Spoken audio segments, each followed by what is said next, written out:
at night or broad daylight, she's bringing the truth into the fight. Shining a light where the shadows creep, for the lost, the stolen, the ones who will weep.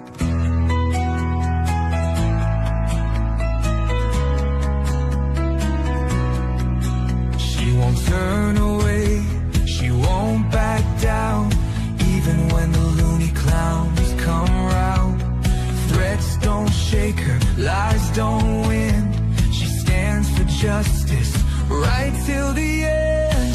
Want the truth, want the best, wanna be safe as you chat. Find kids true crime, it's worth your time. She's got your back, she's on the line. YouTube, Twitter, TikTok too, Facebook stream, she'll fight for you.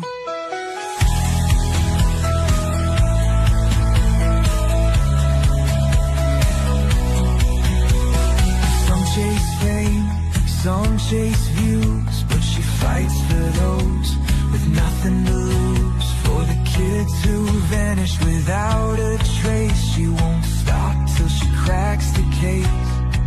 They try to silence, they try to scare, but truth don't break and she's still there, calling out monsters, showing their game. Justice comes when you speak their name. Want the truth, want the best, wanna be safe as you chat. Find kid true crime, it's worth your time. She's got your back, she's on the line. YouTube, Twitter, TikTok too, Facebook stream, she'll fight for you.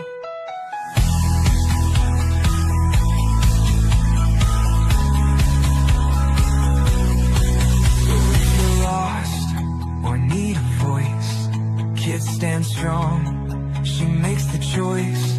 For victims gone, for those in need, she's fighting hard, she won't concede. Want the truth, want the best, wanna be safe as you chat. Find kids true crime, it's worth your time. She's got your back, she's on the line. YouTube, Twitter, TikTok too, Facebook streams, she'll fight for you. At the end of the day, this is all we have to say. Fight for 'em, always have her back. We will pick you right in the sack.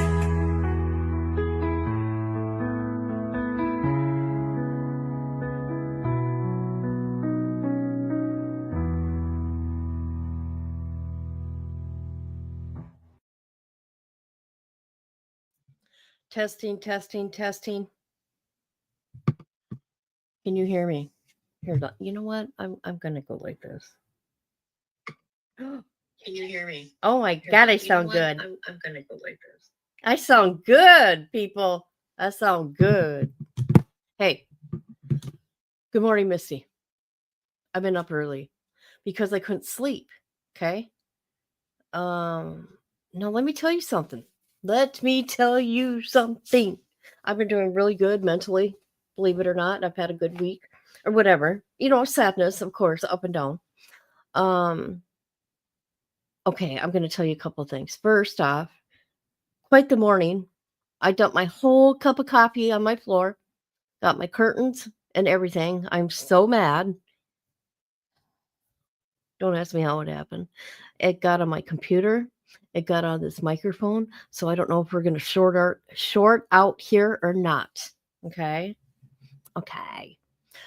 Also, I'm going to be, I'm going to try to figure, I have an appointment. Sorry. I know I'm my mind's going 100 miles an hour.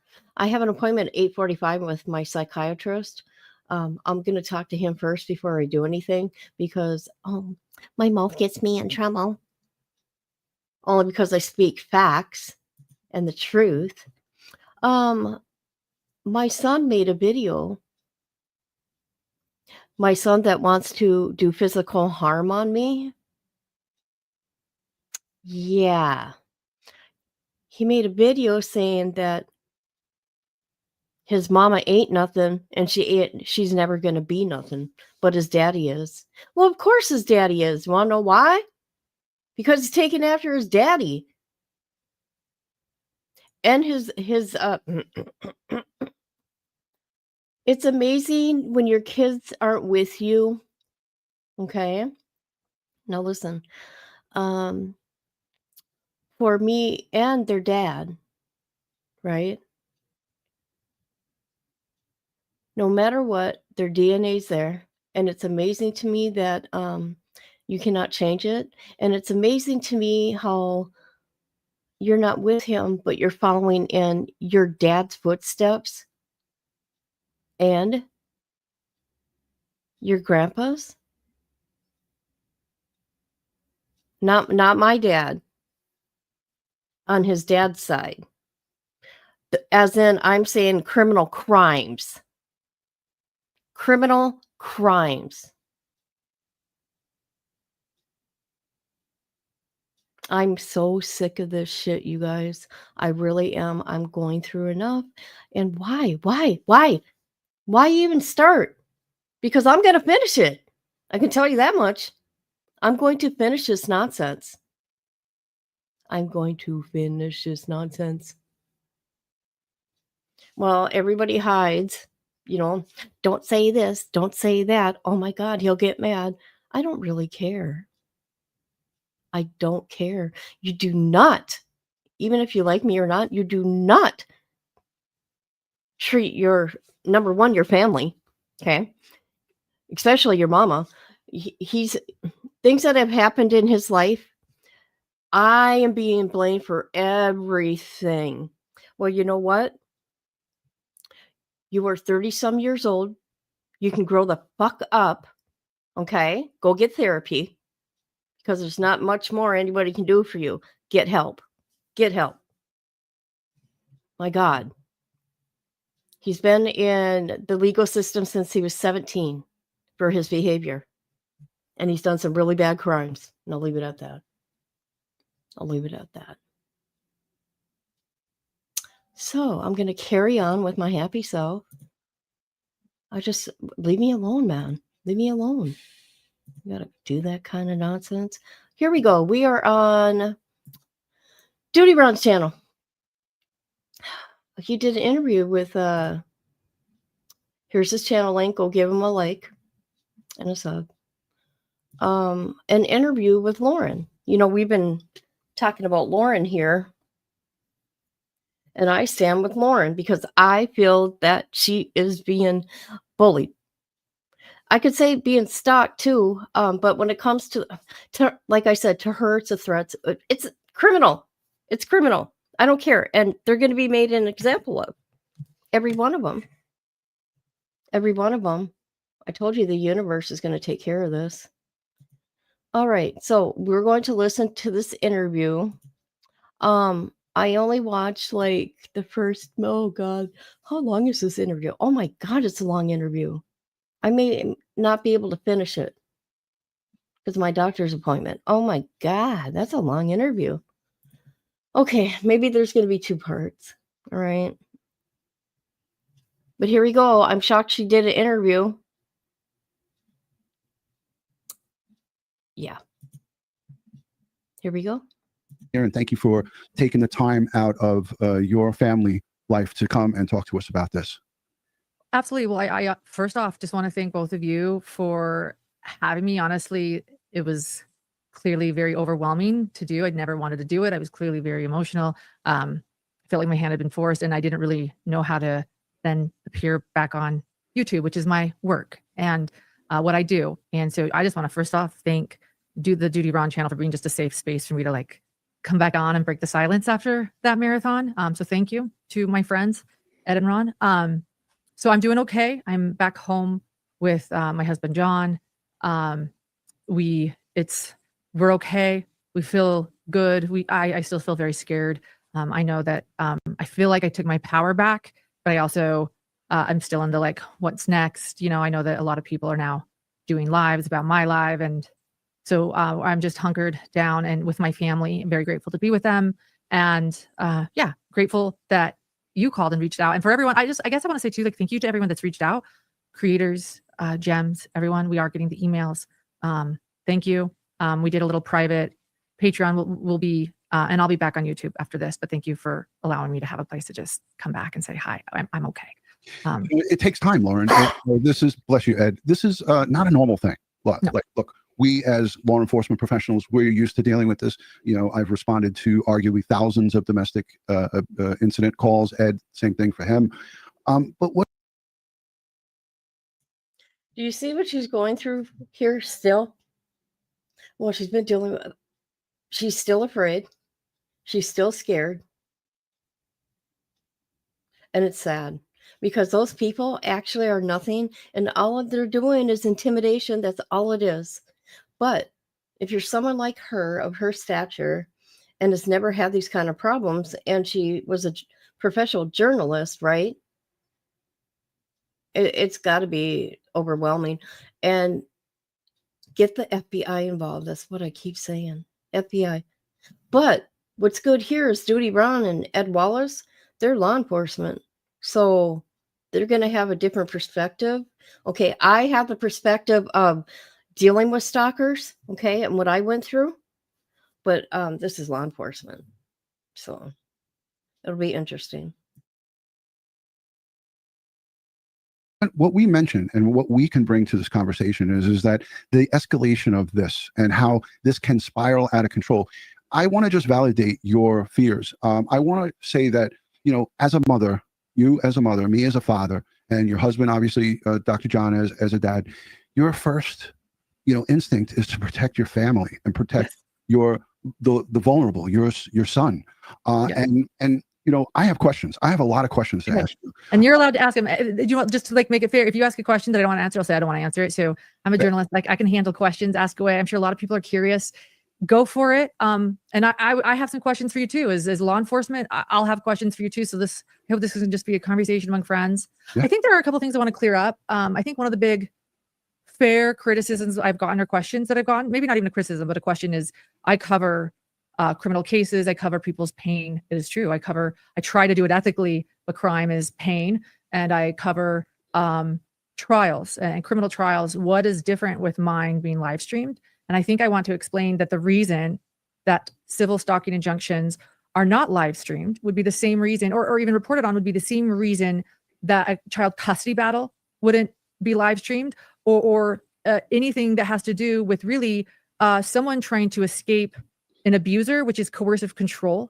Right. You know, you've got intimidation, coercive control, things that you can speak to, fears of escalation, fears of people that don't like me finding out, and, you know, it escalating, getting bigger and bigger to where it potentially becomes a more concerning, frightening situation. So the actual idea of a civil stalking injunction being reported on, in my opinion, is just so unethical. I want to point out too, as a journalist, someone with a background, I would never cover such a thing. And on our channel, we would never cover such a thing, just like we wouldn't cover, you know, a child custody battle. So I do want to explain that difference. And yes, though, I also want to humbly say, has it made me rethink even bigger how I'm going to cover crime in the future? Yes, we do try to be victim-centered. We do try to be aware. We do try to be careful. And I will continue to do that, hidden to crime, and maybe even become better at it and more empathic. But I did want to explain that difference a little bit, because that was a big question out there. What's the difference between a criminal trial and what this was? And I, to this day, I'll never understand why they put in a media request and why they never reach out to me to understand more, but whatever. Yeah. And one of my questions was going to be, and you beat me to the punch. It's one of on my list, and I have a whole list here. I have a whole notepad. Do you know why law and crime trials got wind, or how they got wind of this civil case? Because like you said, you know, there are high profile civil cases that we heard of them covering. Johnny Depp, you know, some of these other ones, you listed it, you mentioned it in your video that you did, the 9-hour video. You know, other creators that have a lot of drama surrounding. Okay, the difference is this. Okay, in my opinion, this coming up, or was coming up, hearing, is a order of protection. It's a restraining order. That's the difference. That's the difference. Just because it's a civil suit, no, it's a restraining order, though. And that's because people are in danger. Okay. And especially if there's children involved, it should have been a closed thing. Number one, though, I feel the judge should have not even approved this. I don't understand it. I don't, like I said, long crime. They're getting messy. They're getting messy, people. But I'm going to find out who this judge is, I think. Them and their cases where it's a civil case is out there in the news and people are talking about it. The news goes and tries to cover it, gives local coverage to it. But, you know, it just seemed like for me as a detective, I detected something stunk about this, that it was just weird that Law and Crime all of a sudden was focused in on Lauren Matthias and her civil case that she was in the process of moving forward. And Ed, you agreed with me when we were in the green room talking about this. It just didn't seem right. Can you speak on to that, or would you rather not? No, I'll be willing. I don't know. So full disclosure, I don't know. To this day, Law and Crime has never reached out to me, ever, not even since. I do know that one creator named Lori Hellis did a live at the same time I was doing a live. Unbeknownst to me, I didn't know that was happening. And that she stated that she was sitting with my stalker and Anjanette Levy at CrimeCon when police were trying to escort my stalker out. By the way, I want to clarify that that night was the night after the photos were taken, because there's some people saying that they were there. There were 2 nights. So the first night she was there, the photos were taken. We were sitting, we'd been there all night, and she was just there with a camera hanging around us in socks. The second night, I'll clarify this too, because people are telling stories. The second night, Aurora PD was very well aware. They actually referred to her as an agitator. They saw the evidence and what was happening. They referred to her as an agitator. They saw that she was in the bar the second night. And, you know, I hadn't been there. I'd been at the Clue Awards celebrating the Delphi victims. I'm sorry, you guys know I gotta do fair use here. I'm gonna say it. I'm gonna say it again.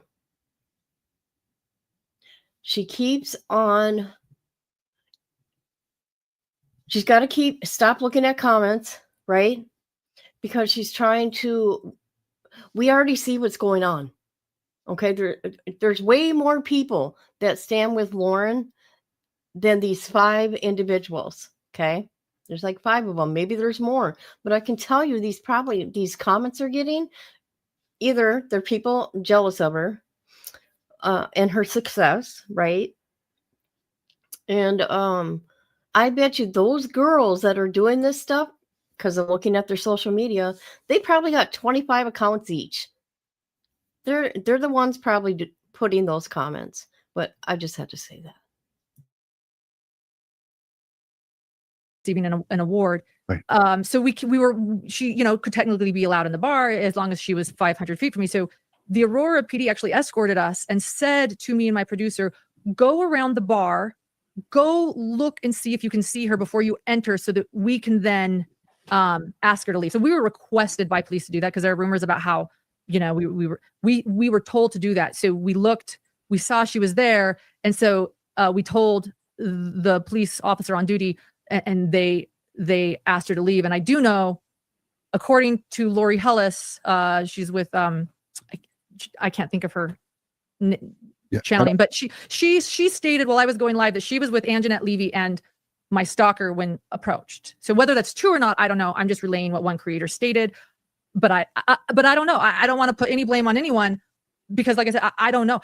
I was just absolutely shocked. And I'll tell you this too, as someone that covers trials, this was very interesting. But we had heard, my team of attorneys, and I had heard like 3-4 days earlier that there had been a media request. And when there is a media request, you know this, you find out who's requesting to be pool or what they're requesting. You're like, oh, Court TV is asking to be pool. We'll see, you know, if it gets approved or not. It's in there. It's on the docket. You can see it. And we could see there was a media request, which was shocking. We couldn't see who. So I thought, oh, maybe it's a small YouTuber, like trying to get in, you know, their hearing. And so our attorneys called the court and said, hey, can you tell us who the media request is for? And they said, we can't actually, because it went from somebody straight to the judge's desk. And so we can't see who it's for. And we're like, huh. And so we wrote, which I read on my 9-hour live, a very lengthy reason as to why there should never be media in a civil stalking injunction, and my specific civil stalking injunction. Okay, she's never dealt with anything like this, but I'm going to tell you, unless, you know, children are there. It's a closed hearing. Anybody could come in there and watch it. I'm just saying. I think she realizes that now, but never mind. Okay, I agree with you. Jealousy. I think it all stems from the Lori Vallow case because they're all trying to get attention from people in the case and the family, the Woodcocks. I'm not kidding. They're trying to one up on each other. Why I'm in danger. And like I said, this is someone trying to escape a coercive control issue. And then I was actually at my attorney's office when it was approved, and they were like, it was a long crime. And so I will never know why they did that. Yeah, they're not checking the Utah Civil, and I will never know why they didn't reach out to me and how this happened. Yeah, interesting. I want to switch gears just a minute because I got a little ahead of myself here about asking about war and crime. But another question that I had for you, and I think a lot of people want to know, and I do believe that you gave quite a detailed explanation of this, is, do you know, Lauren, why this is happening to you? Why and how this started? Can you give a overview to folks who might not be clear on this, is exactly how and why when these wheels started turning and the turn of events that led to where we are today? Yeah. And then if you want to jump in and tell me why you really think it's happening, let me know. I'm getting true crime. We're proud to say that we have the hidden motives, but at this point, you being law enforcement, maybe you can help me understand. But I can say in general, the TLDR, for those that can't handle watching a 9-hour live stream, is I have a business that was growing, and I had contract workers, and one of them quit unhappy. And then I had another contract worker who I then terminated. And then I had them, then I had the friends, and then there were friends. Two contract workers. Like I should say, the stalker was also a contract worker. Although oddly, she says on her TikTok accounts targeting me that she was just an ex-friend and never a TikTok worker, but I have plenty of invoices. So, and she was. And so you've got two ex-contract workers contacting another ex-contract worker. And then you've got the stalker that's actually reaching out to every person I confided might have a beef with me from my past. And they're getting a larger and larger group together. I think their ultimate thing of power is that in private conversations, I said mean things about people, and that they have the receipts and that they know. And then what this group did is then start reaching out to other people to join the fold. I call it a whisper campaign, where it's all behind the scenes. And I can tell you, like, this is actually, I get a lot of texts all the time. My phone was silent. Like, I don't know how far this went, and then we're getting whispers and threats, and a few things are coming out, and someone's finally calling me saying, hey, I got a call from this person. And I'm like, that person? And they're telling me, people I've interviewed, people I love, to never trust you again, that you're evil, like that you are really bad. And, things like that. It just continues, just like, but it all leads back to what I just told you, ex-contract workers. That all roads lead back to the ex-contract workers and their friends. And then, it just goes bigger and bigger. No one reaching out to me, by the way, not even law and crime. And, getting bigger and bigger to the point where there's this giant snowball. I don't know right from left. And then it gets to the point where I'm trying to reach out to people to understand, a Proton email goes out. And this is where it gets strange too, because I'm thinking, oh no, some of my private texts have gotten out. I'm ashamed. I'm not perfect. It's embarrassing. But then there's a Proton email that goes out, meaning Proton is a protected thing where it's anonymous, and it goes out while I'm covering the Brandon Boudreaux trial, Lori Vallow representing herself. And it says that I've talked shit about all these people that actually aren't people I've talked shit about. So now I'm like, okay, now it's a smear campaign. This isn't actually even what I've actually said. Okay, I haven't talked shit about these people. One of them's like my best friend. So I'm like, what's going on? So that's happening. I'm trying to reach out to people right and left to figure out what's going on. And then no one will pick up my phone calls or talk to me. So my producer reaches out to a creator who says they want my head on a platter and that I better brace myself because it's going to go viral and it's bad. And she continued to say, brace ourselves over and over again. It was so scary. Again, with my phone being silent, no one talking to me, the threats that I've spoken about people I haven't, that I called the police because they're like, they want my head on a platter, and people turning on me that I thought were my friends too. Like, so, and now they're saying that I'm abusing the police. Like, there's nothing I can do that's right. I'm like spinning my wheels, right? Like, I call the police, now I'm abusing the police. I take it lying down, they just keep punching. I gray rocket, meaning you stay silent, you don't respond, it doesn't stop. And then after that, brace yourself. Multiple accounts happen. I actually only said on my live that there was a TikTok and Instagram. I had no idea she had a YouTube too. But so multiple accounts, a Twitter, whatever it's called, X recently started, and just every other day, threatening, cyberbullying on all of these accounts, saying they have something on me. And then it also makes me wonder, what did I do? What did I do? Maybe I am bad. I have things I'm ashamed of that I said behind the scenes I do. So then you start questioning yourself, and I'm like, I am. Oh boy. She don't need to sit there and explain. But I suppose she just wants to get this out. She's on Duty Round's channel, but she has nothing to prove at all. Nothing.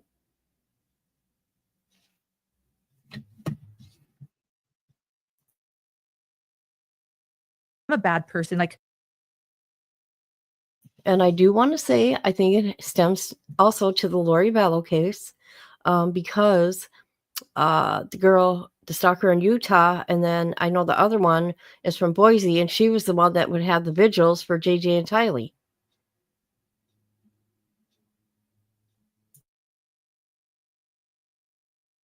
what did I do? What do they have? And that's kind of, my husband's taught me, like, coercive control and intimidation. Like, we have the receipts. A lot of people have been saying for about 5 months they've got the receipts.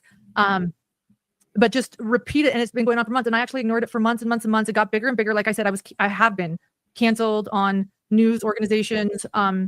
So not knowing how or why, and then I'm finding out, I think the scariest part for me was also finding out that this, the person on all the accounts saying bad things about me, cyberbullying me, is then calling people that she knows that I have beefs with and riling them up, like from years ago. And she's reaching out to people where I'm realizing that just that alone is a violent act. Like, when you have a problem with somebody from the past, and it maybe didn't end well, and they're calling them and they're instigating their anger and their, then it got very scary. And so I was very fearful to go anywhere. And I was going to go actually to the Adelson trial. And because of this, that's why I didn't go. I reported from home. And then it kept getting, so then I learned, like, there's more people coming from my past. And I'm like, what are they doing? And then the TikToks are saying, we're trying to find her LinkedIn. Isn't it strange? She doesn't have a LinkedIn. I can't figure out who's linked with her. In other words, I can't call them. And then they're saying, okay, I've called UNLV now. That's where my husband is an adjunct professor. And they're saying that they're exposing my husband, who has nothing to do with this. And people have been wondering why he hasn't been on YouTube. And we've only been doing Patreon episodes, angry that, we're putting my co-host behind a paywall. Well, yeah, because we feel safer behind a paywall. That's, he had a board complaint recently he had to defend, which he defended, and it was ridiculous. Like, it's just like, I didn't mention that on my live either. Right. There are more Patreon emails. There's more stuff going on. I mean, I know that I covered it for 9 hours, but I didn't cover everything going on. And then you can't explain it. You're like, I'm not this person. So I don't know. I don't see. It's so hard to explain, which is why I did a 9-hour live. I'm like, no one can believe this. And my fear, unless if I was going to say it, I had to say it, So I spent Can I jump in here and say something? hours saying it. Yeah. Okay. For people saying that, oh, this isn't restraining order stuff, that this is just mean girl behavior. Well, I'm sorry. This is beyond mean girl behavior. They have crossed the line into the criminality. Okay. Constant threats, emails, text, videos, and so forth. The crime there would be aggravated harassment. Okay. Yes. Contacting other people from the past that may have had a beef with Lauren and so forth. Now we start getting into aggravated harassment and conspiracy. Okay. Then making any type of threat over the internet, besides, is a federal crime. And we're talking about making terroristic threats. Okay.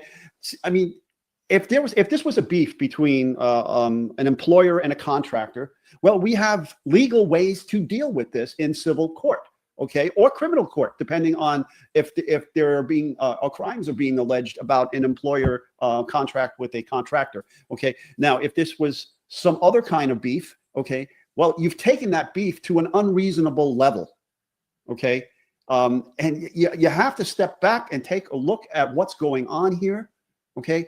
This is not normal, folks. This is not normal. And it's unreasonable. And a judge already issued a restraining order. Okay. Evidence was presented and the judge saw it. Now, let me step back even further. Having seen the video of the Aurora Police Department encounter at the crime con, okay, she's lucky she walked away. Okay, didn't I say that on my live? Oh, Misty, you were there, weren't you? That she should have been arrested. Why did they not arrest her?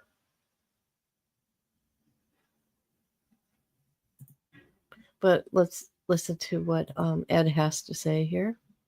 Hold on, I got to mute myself. I was given that order of protection from a complainant, and I read it, and there's the person within 500 feet doing exactly what the order tells her she can't do. And after talking to her, I find out she knew about it and she was served and she has a photograph of it sent to her. Okay. The bracelets come out and she's in cuffs and she's leaving CrimeCon with me. Violating an order of protection is a crime. That's right. She did it several times. But see, people in the chat, Ed, are saying, well, I didn't see or hear any threats. Threats don't have to be direct. And when you tell somebody, which they told Lauren, that creators, I think they said plural, many people or many creators want your head on a platter, that's a threat. It's an idle threat. And, people don't understand that you can't just go around saying, we're going to ruin you, we're going to do this. And the amount of not only psychological torture we saw and heard Lauren talk and get so vulnerable on that live stream, that 9-hour live stream, she talked about harming herself. I mean, this is not something that she had to share with everybody, but she wanted to share it to show you with full transparency the enormity of what these events are doing to not only her, but her entire family. Her husband's blood pressure raising up, her son asking questions. This is not regular, normal, good human behavior. This is beyond it. Ed, now, Lauren, the incident at the bar restaurant with her videotaping your party, okay, she was well within 500 feet, okay? Yeah. This occurred after the police confrontation at CrimeCon. That night. So she knew. She was given a break by the police. She knew about the restraining order, the order of protection. And then that night she goes out and violates it again. Now, any reasonable person looking at this should understand this is not reasonable behavior. This is not normal behavior. That something is wrong here. Okay. And she could have been arrested in the bar. Yeah. I also want to point out that she also posted that day. This is how subtle it is, how vague. No one else would notice, but she knows that I'm watching, right? Because I've filed something. So how vague it is. She posts on the TikTok targeting on me, or all the accounts, her smiling and the lyrics to Worms, which is an Eminem song. Go look up the first verse. So I don't want to misphrase it. Google it and read the first lines of Worms. Okay, they're going to play that. I think he's going to play that. Hold on. I don't think. Hold on. So after she was served by Aurora Police, shared her smiling, doing a verse of this song, then showed up in the bar. And do you see the words? Something about the plaintiff. I think. I'm gonna play it if you don't mind. Is it okay if I play that TikTok? Yeah. Okay. All right. If you don't want me to, I won't. No, go ahead. Look, this is her entire TikTok. I went and showed Ed before we went live. It's like almost every one of her created TikToks on that account, or indirectly, or she doesn't mention you by name, and that's where people are getting caught up. Ed, I know you might have something to add to this. This girl, Christina, does not mention Lauren by name, but everything that she's doing has to do with her. She soured up that she was let go from her contracting duties with Hidden True Crime, and she didn't want to make a clean break. She wanted to say, hey, I got these conversations. And you were honest enough to admit, hey, sometimes, I did say she was annoying. You know how many times I say my producer, Kristen, annoys me? I say it like maybe 3 times a day, but she annoys me and I love her and she knows it, so we have this open line of communication. So if I were to inadvertently fire her and say, hey, you're done with me, she could show you a bunch of messages of like, hey, Duty Ron told me to stop it, or had a stern conversation with me. This is what happens when you have a relationship with someone who's working for you. Well, I want to point out that while that was a certain part of the song, the beginning of that song, the lyrics are shoot the bailiff, karate kick the plaintiff. After I served her. Yeah. So, but nobody's going to pick that up, but I am. Yeah.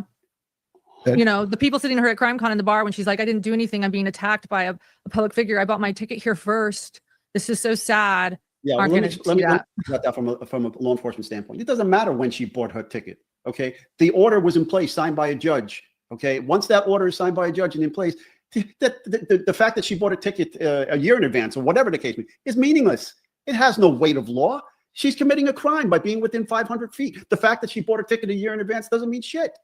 Okay, she was served. She knew what she wasn't supposed to do by order of the judge. She violated it. End of story.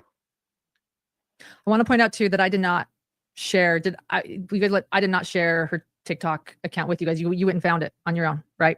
Duty Ron? I did not. No, you definitely didn't. You definitely didn't share it. I found it because, look, all you have to do is a little detective work, and I wanted to know a little bit about, because I want to be able to see.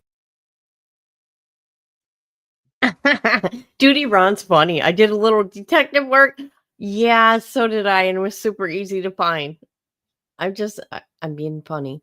Now, I want to say, when you Google Lauren's name, the first thing that comes up is what's going on right now.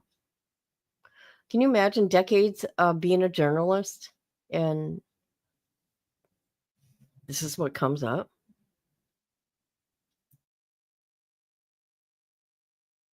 A little bit of the other side of it, and I wanted to actually see what you were talking about. So I did go on my own and look, and I would never leave a nasty comment for somebody. I don't do that, and I love that you encouraged during that 9-hour live stream, Lauren, because not many creators would do that. You encourage people not to cancel people, not to go over and leave comments on your behalf. You can't stop people from doing it, but you made the statement, which was very, very unique. Not many people would do that. So it's one of the many reasons why I'm friends with you, is because I love that you put the victims and their families first. We do that here. And everybody who knows us, I've been doing this since 2019.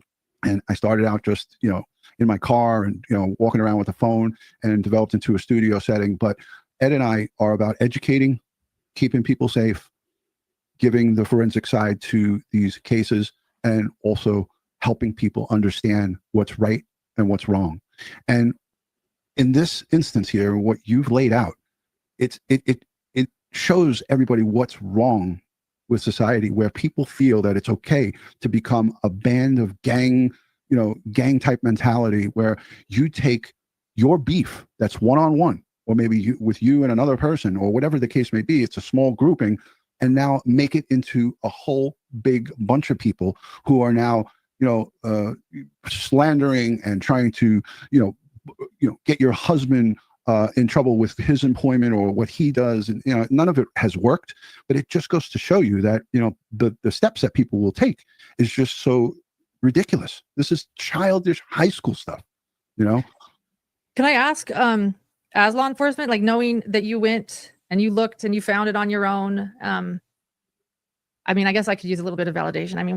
What did you guys think when you saw her accounts? Ed, I'll let you go first. It's not normal behavior. Okay, there's something wrong. Okay, and I believe your name is hashtag attached to these. Yeah, okay. That's true. It's true. Anyone can find it. All they have to do is type in Lauren Mathias on TikTok, and I actually think her videos are the first ones that pop up because she does hashtag my name. So why is it linked if it's not associated to you? That's exactly what I did to find it, Lauren. Because I didn't know her name. You didn't share her name. You actually blurred her face out. You went extra steps to not dox her fully. Correct. Maybe in a couple of the papers there was little slips, and you were like, "Oh, oops!" Yeah. But you took that extra step to protect her identity, which most people wouldn't. They would be like, "F you! I'm just gonna. Here it is. Everybody can go see it." So I searched your name in the search bar of TikTok, and all of this stuff came up, and all of the other, as I call them, jagaloons, these are adults who act like children, are on there saying their piece about you. And the funny thing, Lauren, is there's a lot of people who will talk, and Ed and I get it too. You're not alone.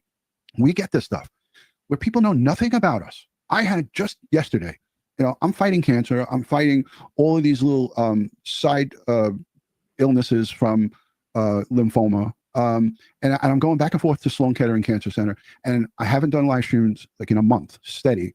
And I get back into it just last week, and someone leaves a comment. What do you do with all your super chats and your money? Do you donate it to anybody? Do you give it to anybody? Like a nasty comment, somebody who never left a comment. And I just simply responded as like, you obviously don't know me, because I donate so much of the money that I make here to people who need it and to good causes like EquiSearch Midwest, who search for the missing. I donate. Okay. It was sad that nowadays you have a grown-ass woman. See, and that's what I think is scary about this, is a woman doing the stalking. Okay? Like we went through the other night, the impact of stalking.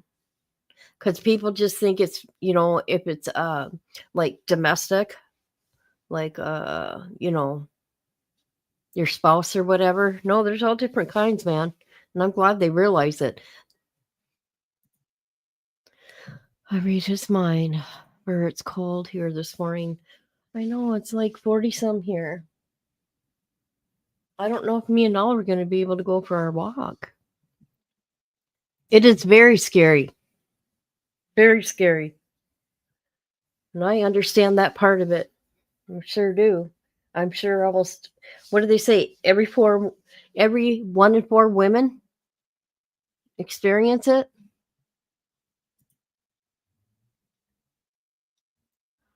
So he's talking about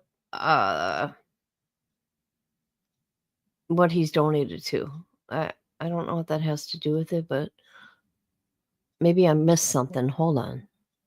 Over $20,000 to them. So, like, not to get off of this topic of you, is just that I'm trying to make a point that people come and attack us, and they don't know anything about us. So a lot of these girls who are saying shit about you and talking crap about you have no idea. They don't know me. They don't know me. Spend any time getting to know you. They're just like mob mentality. Oh, Christina, or this one said this, and that one said this. Oh, she's bad. Let's just jump in. Ed.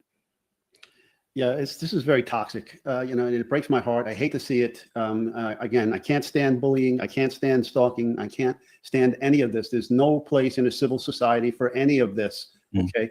And I mean, I don't understand how it got to this level and how it continued. After she caught a break with the first, interaction with law enforcement, and she, the stuff at the restaurant, and then there's people I see in the chat too. I mean, the chat is getting toxic as well. There's people saying, well, who was in the restaurant first? It doesn't matter. Do you understand? It doesn't matter. Then there's other people, well, she made a false report.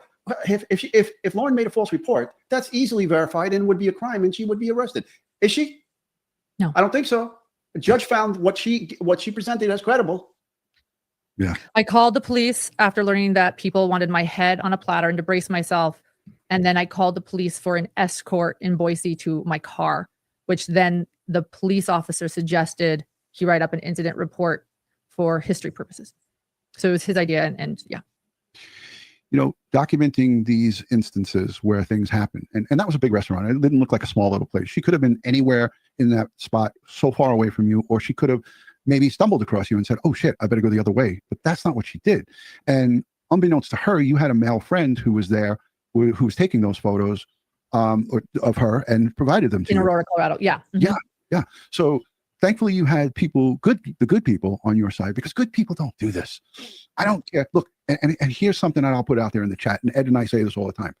If you support this type of behavior, I'm not for you and you're not for me.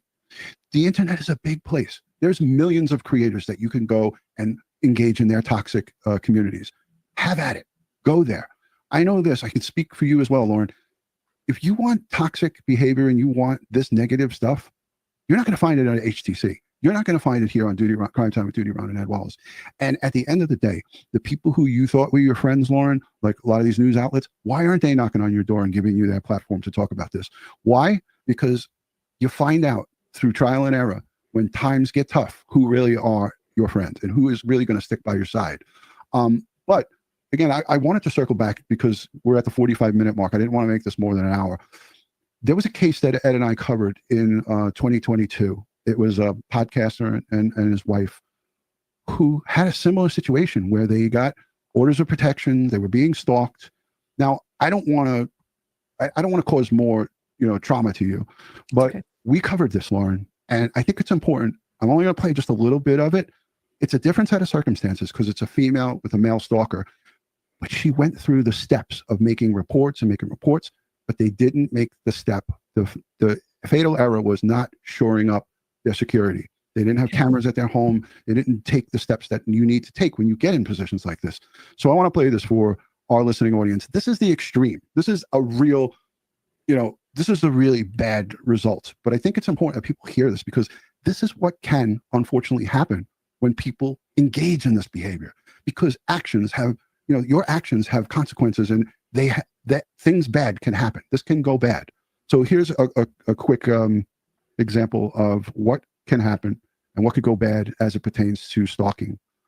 So take a listen, folks. More light on the slaying of a 33-year-old podcast host and her husband, murdered in their Seattle area home, police say, by her alleged stalker. Redmond police say Zora Sadeghi and her husband, Mohammed Milad Nasseri, were shot and killed. There was one recently too, a girl. It happens all the time. We just don't hear about it. Hold on. There we go. Okay, I got to pause it. What's going on, Misty? Where are you at?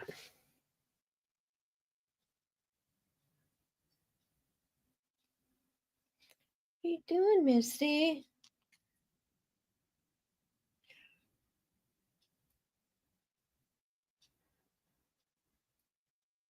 How is everybody?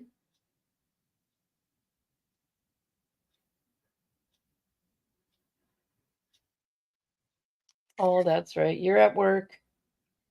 I know it's early, but I had to. Because J13's probably in bed herself.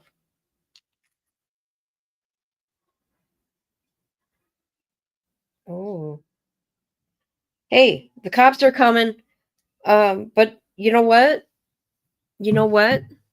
Remember? Did you know about this? My phone, okay, I got a new iPhone and I set it up, right? And did you know if you put your iPhone next to your other iPhone, some weird shit happens? It did its own little thing. It initiated 911, okay, on my phone. But the crazy part about it is 911 never showed up. 911 never showed up, guys. Are you fucking kidding me? Because I thought to myself, oh, great. Should I call 911 and say there's no emergency? And I thought, no, I won't. But they never showed up, people. Somebody could have been taking my life and nobody would have came. Nobody would have came. I wouldn't have been found. I tell my dad would come look for Noah. Yeah, it's very early. God, why am I yawning now? Give me something to watch. All right, let's see. How much longer? So he's got another half hour. Let's see. Okay, 48. Another half hour. Okay, it's 7. All right. Had this situation happen to you to this extent, and Never. people are trying to downplay your reaction to this.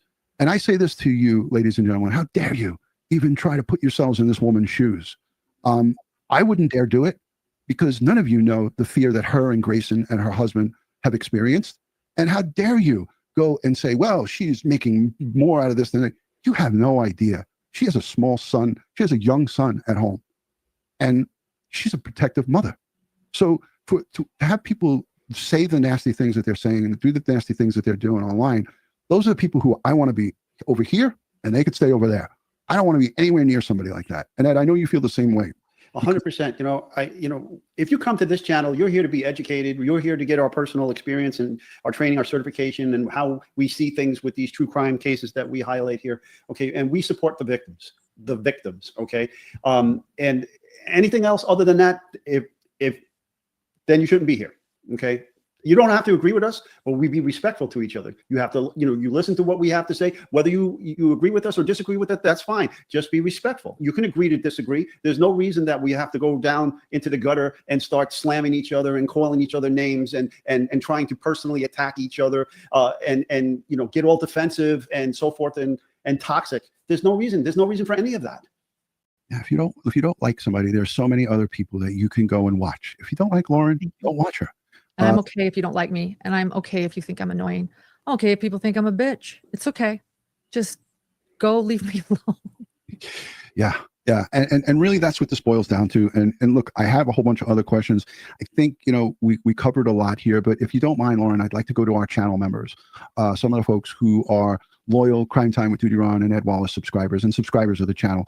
If you have any questions, Lauren, I think you had agreed that we would ask some audience questions. And if there's anything that we didn't get to here, because I know we were kind of all over the place, and I want to say that Megan Connor, I know she's a friend of yours. It's Lori Shallow Daybell's cousin, a great friend. She did a live stream before this, an hour, and oh my God, I was listening to it while I was preparing here in the studio. And Megan, I don't know if she's here in the chat, but she really, if you want to listen to a breakdown, Megan took that 9 hours that you did. I just want to say, and I got to say this with all due respect, it doesn't matter the size of your channel, because I hate it when people do this. They think the bigger the channel, the more whatchamacallit. There's a lot of people supporting Lauren, and you don't have to have a big channel to support and go through everything, because we all give something, right? And a different perspective. That's what I got to say, because right now they're talking about Lori Ballow's cousin did live. So they're only talking about people that have like over 100,000 subs. Okay, that's all I'm saying.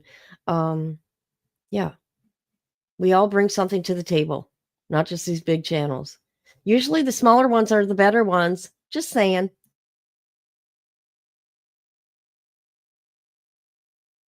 And broke it down into an hour-long session. She did a fantastic job. And I didn't know she did that. I didn't know she did that. Wow. Yeah. I'm going to link it in the description. I'm also a channel member of hers and yours, Lauren. So let's go hashtag Lauren, or just let's make it easy. Yeah. Hashtag HTC with your question. Let's keep it on topic. Let's be respectful, and I'll ask the questions. Great. And I have a question for you again too. Well, you'll ask me, and I have questions again. Also, like I said, I really do want to ask you questions. You said you saw, you said you saw her on my channel previously. She was at another trial where I was sort of getting to know her, and you pointed some things out, Ron. And I was wondering if you'd be willing to just, like, from your assessment in law enforcement, or what, I don't know, or what you saw more on the accounts, or what your thoughts are. I don't know though what you're allowed to say or not. Yeah, no, I can say whatever. I can say anything. So I because I listened to your 9 hours in 5 different sessions, I picked up that you shared some important dates. And I think one of those dates was like July 10th or something like that. And it was where you were at the Alec Baldwin trial. And and Christina came up to you, I believe, while you were there, and she put her arm around you. And she said, like, I'm here for you. I went to CrimeCon because you couldn't go, to represent you. And then you stopped her and you were like, yeah, I had a free ticket and I gave it to you. Just everything about that initial, for me, engagement, when I looked at her, I knew nothing about this whole history, because at that point it was, I think it's 2 or 3 hour mark of your video. Yeah. It was between that first setting that I was listening to, the piece that I was listening to.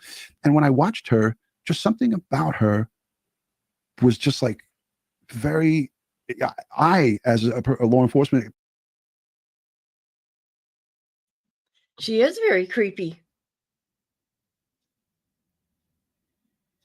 I agree. There's something off with that girl. For sure.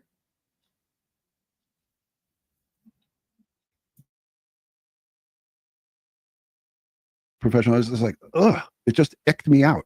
Like I don't know what it was, and I could play it because I saved it here. But it was just something about the way she was putting her arm around you, and I don't know if that was the first time you met her or if it was your initial engagement with her. It just kind of was creepy, like it just didn't seem natural. It just seemed really like weird. So fake. And one of them is, why do you think they were doing this? This is interesting. This is from a police officer in Aurora. So the second night when the Aurora police said to us, go look in the bar to make sure she's not there. Tell us if she is. We were again given that order by police after the Clue Awards. And then we saw her, and so we said, yeah, she's there. And they said, okay, well, we're going to go ask her to leave so you can go in. And we ended up actually having to wait for 45 minutes before we could go into the bar. I'd be really interested what that body cam footage looks like. I don't know. But when the police officer came back out and said, okay, it's safe, you guys can go in, because it had taken so long, I did say to the police officer, I said, just from your standpoint, like I don't know what happened down there, but like, what's their argument? Like, can you tell me why they're doing this, or why they're saying they're doing this? Like, because and his response was, it sounds like they were riding your coattails and you cut the coattails. That was his response to me after spending 45 minutes downstairs. So I just thought that was interesting. I haven't seen that body cam footage. I don't know what it is, but it's something I'll share. I didn't share that on my 9-hour live. Yeah, no, I mean, obviously, I don't think I saw that what you described there, but the body cam footage, she tried to control the police officers. There was 2 of them there, and she kept cutting them off and was trying to tell them like what, like they were trying to give her instructions, and she just kept cutting them off. Yes, I know. Yes, I have a picture of it on my phone, like admitting that she knew, like Ed said, he pointed it out. She knew that this order was in place, but yet still took it upon herself to go there. If you're a law-abiding citizen, you're like, oh, hell no, I'm not going to, oh, there's a puppy. Giving me some therapy right now. So yeah, she's been here the whole time, but she just didn't appear. Good. But yeah, so she basically was saying to those officers, it's like, I know that I'm not supposed to be here, but I'm here. And I bought my ticket in June or whenever, she said, like way in the past. And my friend's here, and she was like fake crying, like trying to give that fake that she was upset. She was upset that she was busted. She was upset that they were telling her, you can't come in. You got to go back to the hotel. And that really got her. What's with the no shoes? Yeah. I don't know. Who goes and walks around a convention hall for a conference with no shoes? I don't know. And honestly, I was actually very scared to, you can see in the photo, like I was sitting at a table, a high top table. I've been there for a while, and I knew that she was there. People were telling me she's there. And I looked and I was like, oh my gosh, she's there. I actually wasn't about to get up because I was just like, why is she here? So I just sat there and I didn't really look, but other people were telling me she doesn't have any shoes on. She doesn't have any shoes on. And then she had a camera. I mean, it was just so, I don't know. Let's listen questions we want to have answers to. So sorry. Yeah. People can ask me questions. I want to listen to this. I want to show everybody this interaction that I was talking about that kind of icked me out. This is at the Alec Baldwin trial. I want to play it. This is one of the many reasons people are coming. Christina, do you want to do an interview? Do you want to do an interview? What? I'm just here for you. I'm just here for you. Just here for you. This is also Christina. Christina and I were at the Daybell trial together, and so you were here. I'm here for her. Just moral support. Moral support. Just kidding. Here, No, I'll also see it too. You And want to moral see? support. Yeah, and you're Let's interested. see. Yeah, let's see. I mean, So, I feel like you should show our conversation last night about how I feel. I did. Yeah. So, well, that's a great example. I will share a little bit, but I won't share. Okay. So, well, do you want to share how you feel? I was like, why don't you? Here's the Share? deal. Why do I? If you're here, I went to CrimeCon, basically for you because you couldn't go. Just kidding. that is true. Actually, my ticket that actually someone gifted me went to Christina. gifted to me. Because I couldn't end up going to CrimeCon because I wanted to stay for the full Chad Daybell trial and the sentencing, which happened during CrimeCon. So Christina, who I met at a hidden gem, who I met at the Chad Daybell trial, went in my place. All right. Okay. I'm on live right now explaining why you need to come because you're my. She's trying to explain about the gun. I don't even want to hear about that. She was doing the whole no. Yeah. Very awkward, people saying in the chat. Hashtag HTC with your questions, and we'll try to wrap it up. Lauren, I know, this, and again, I want to thank you for coming on here with us. And I know you said in the beginning up front that, you're trying to figure out a way to get back. When you feel right, you'll know it, and you'll come back, and you'll go full force. And, everybody will be there who loves and supports you. The negatives and these people who are, going to come on and like we have some.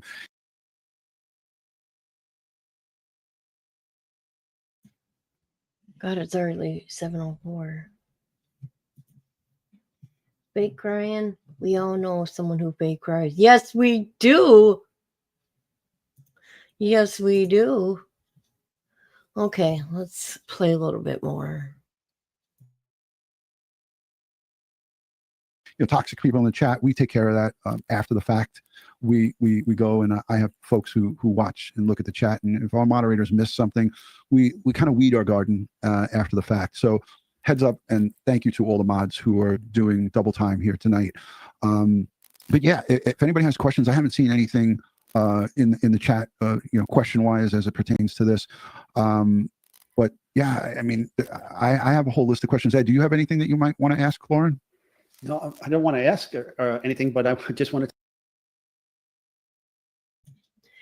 Okay, so that's all that's left of that is the chat is going to ask questions.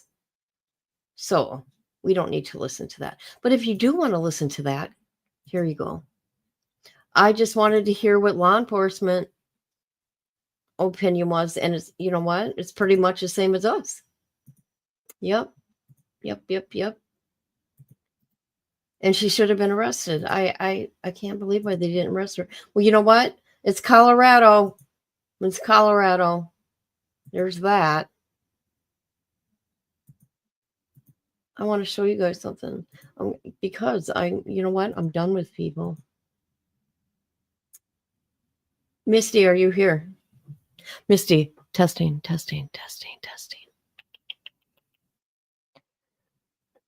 Oh, oh, tired. Sorry. Okay. I'm going to show you the video. Hold on a minute, my son that I got. Wow, is crazy. Hold on a minute.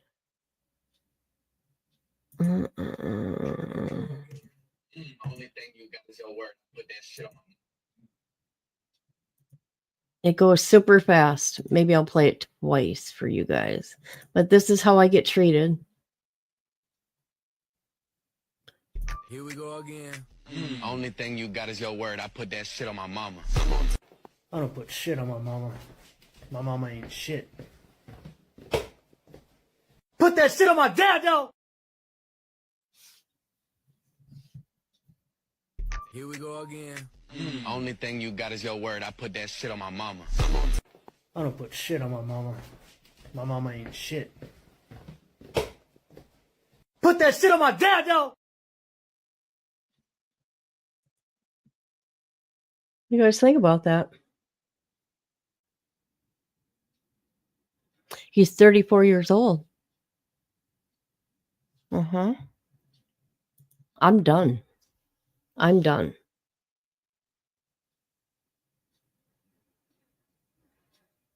Blame me for everything in his lifetime when it's a whole, because you people know, and I've talked about it, that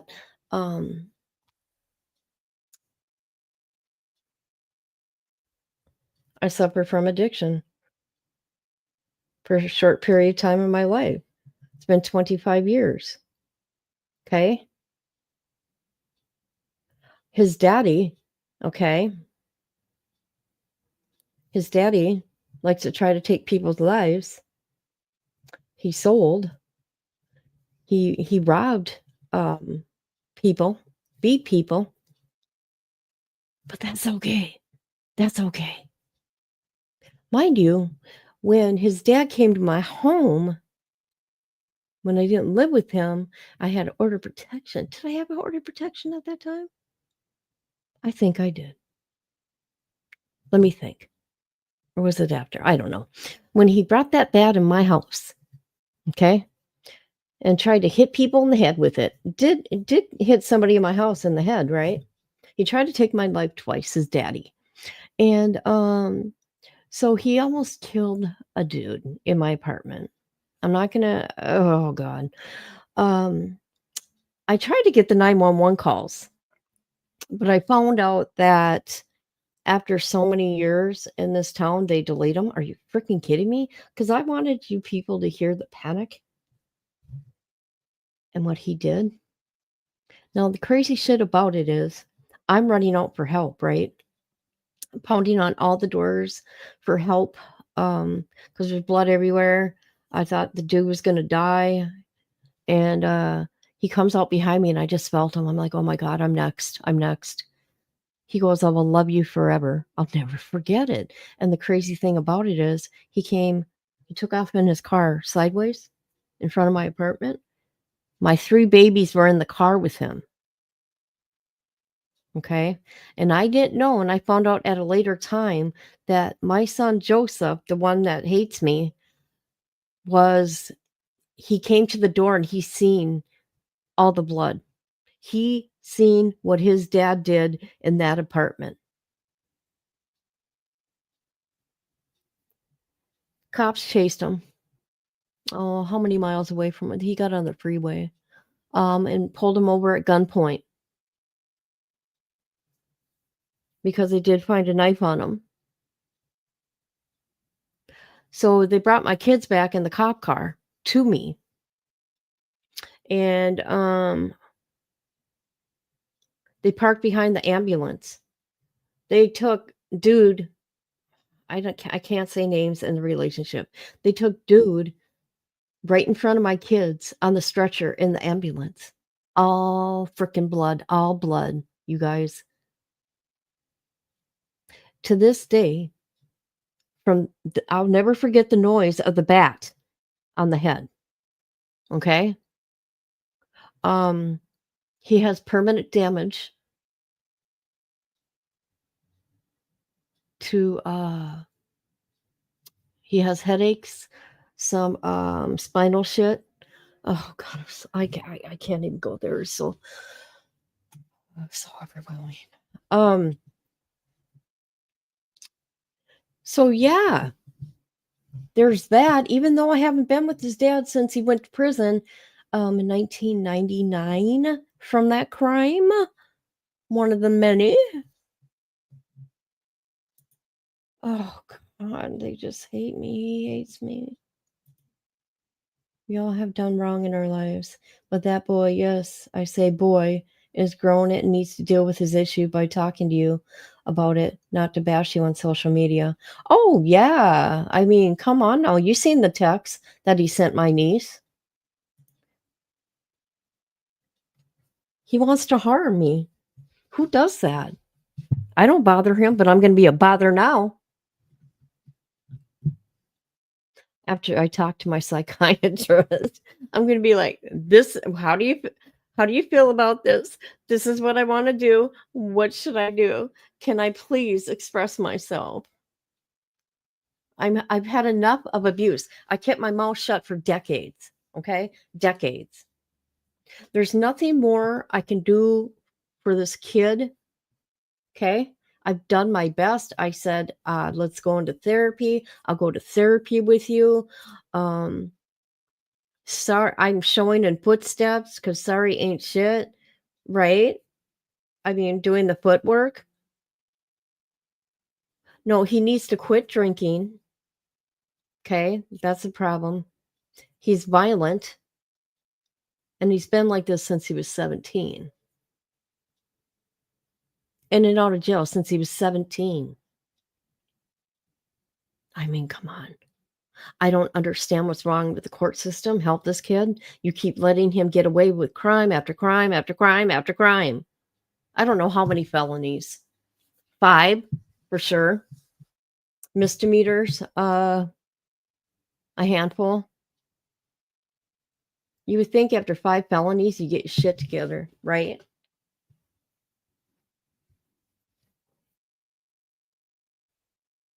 You know what, Missy? It ain't the first time, but I have left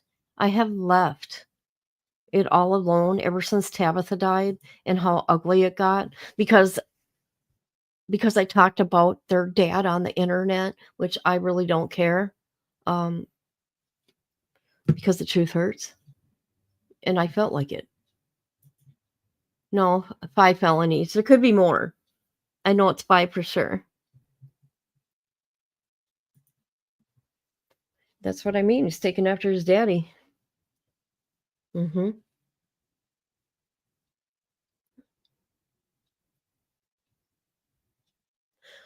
Oh, God.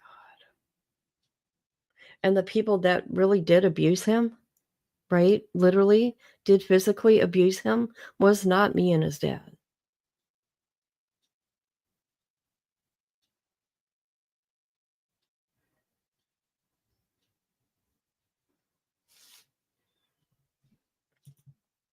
The problem is with the system, they throw the kids into jail and don't try to get them some help. Well, you know what? What also happens is you're really good at making your probation officer believe things. Mhm. Oh, yeah, and I'll leave it at that. But certain things I'm gonna get into, I'm gonna do on my Patreon, guys. It's gonna help me. I'm gonna talk about my real life and what I'm going through. If anybody cares, join my Patreon. And I'm gonna talk about it because it's deep. It's deep and it's sad, and I've had enough. And I can talk to anybody I want about it because it's my life. And you know what? I don't care whose feelings I hurt because my feelings have been hurt for decades. And I've kept my mouth shut. All the abuse I put up with. I'm not saying I was perfect. I was probably just a little bitch. I could be a little bitch. I know that. But you know what? I never intentionally went and hurt anybody. I didn't harm anybody physically or mentally. Well, maybe my kids will say different. The only kids that truly love me is my son Ryan and my baby girl. She says, I will never be like my siblings. I will never treat them like they're treating you, and I will never leave you. That's what she said to me. And I don't know why. She said it to me twice. The week and a half before she died, she said that to me. I'm like, I know, baby girl.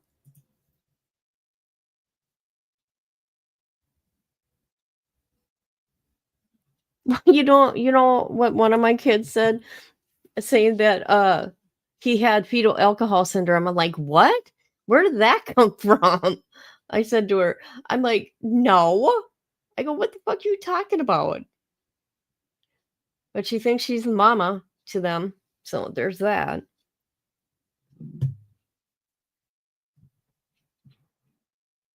I mean, I'm hated the way it is. So I'm hated now. And I lost my baby girl, and I lost my grandkids because I want to talk about things. But I'm not behind the scenes hiding things. It gets deep, people. It gets deep. Mm-hmm.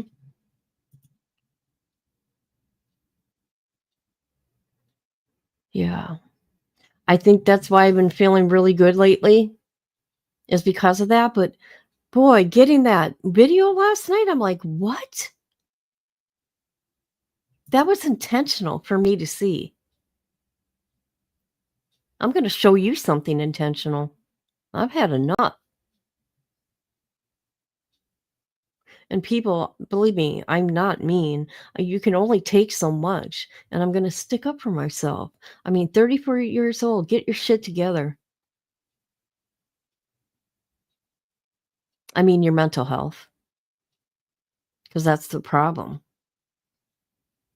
And I've been saying it for years. He needs help mentally. He needs therapy on a regular basis. He needs medication. Bottom line, there's history in my family of mental illness. Nothing wrong with that. I mean, it's a sad thing, right? But there's nothing wrong with it, as in the sense of don't be so hard on yourself. Just take care of yourself, right? But no, I'm the crazy one. Yeah, I got a chemical imbalance, but you know what? I see a doctor on a regular basis and everything. So there's that. They just want to continue to kick you while you're down. I know. And I was told, you ruin everything. Why? Because I talked to your dad about your dad online. Yeah, I was told that. I ruin everything. because I talked about her dad online. You know, I'm sure she's hurting, right? However, she shouldn't have yelled at me. She shouldn't have because it's my daughter I lost, my baby that I was close to, right? And then to take telling me that if I do not talk to her right then and now, I can no longer talk or see my grandkids. I'm like, wow. And you know what? This is just after Tabitha died. How long was Tabitha dead? I was supposed to see him that weekend, and it was that Friday that I hung up on Kayla because she started yelling at me. I said, "Don't you yell at me." That's the first time I ever stuck up for myself. I didn't feel like getting yelled at. I didn't feel like being whatever. I don't deserve this shit. Nothing wrong with mental illness as long as you need to keep it under control and medicate. You know what's funny? Joe's girlfriend. When I went to Tabitha's thing, you know what she said to me? I mean, I liked her too, okay? But I did have some problems with her because what she would talk to Tabitha about her dad and strippers and shit. I mean, they don't realize that Tabitha expressed her feelings about things, and I would listen. I would not say anything bad about anybody to her. Never did that. I'd be like, "Oh gosh, I'm sorry." And you know what I mean? I wasn't one to dog each one of them. And boy, I could have. I could have told Tabitha her daddy didn't want her and everything, but no, I didn't. She told me that I need to get therapy and get on medication for how I'm behaving right after my daughter died. She goes, I don't really care what happened between you and him. Well, no, of course you don't care about the abuse, but I know what you're going through with him. Believe me, I was told. But can you believe that? I just lose my daughter, and I'm told I better get on therapy and I shouldn't talk about my ex-husband online. I should do it privately and quit use and not use this for content. Can you believe that? Content? No, this is my life and this is what we do here. Uh-oh. I heard the elevator. She has no right to yell at you. She should have given you some time. No, no, no, no, no, no, no, no, no. I know. This is what I'm dealing with. Hey, I'm not perfect. Boy, I know there's some things I shouldn't say, right? But I don't care. I don't care. I'm done. I'm done. I've had it. I've had it.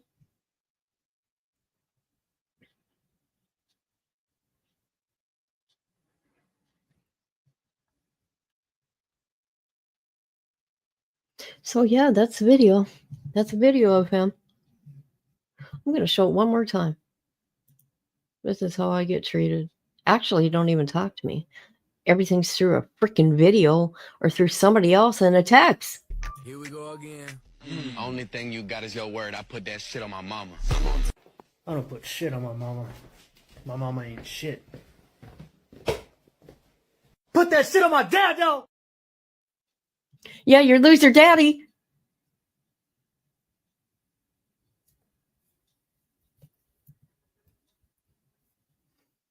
We're going to go through their court records on Patreon.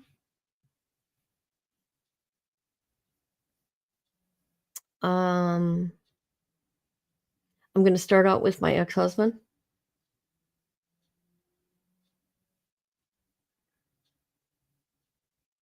I never reported the abuse about him. Not to the very end. Not to the very end. I mean, I had to have a nervous breakdown to tell him I wanted a divorce because of all the abuse.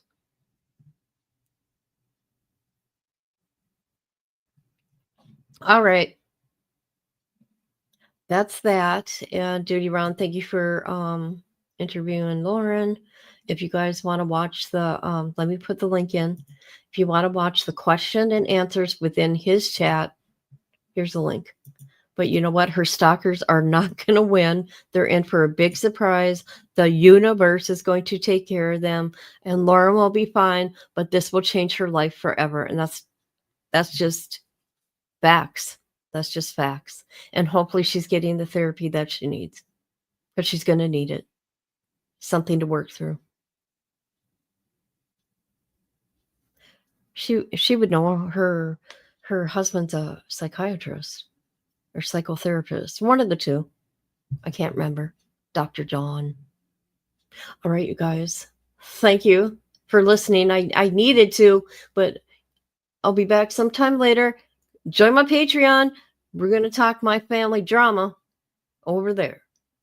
Boot up the stream, grab your snack and noodle. Here comes the queen, kid and caboodle. Wi-Fi blazing, wig on tilt. More drama than a soap opera quilt.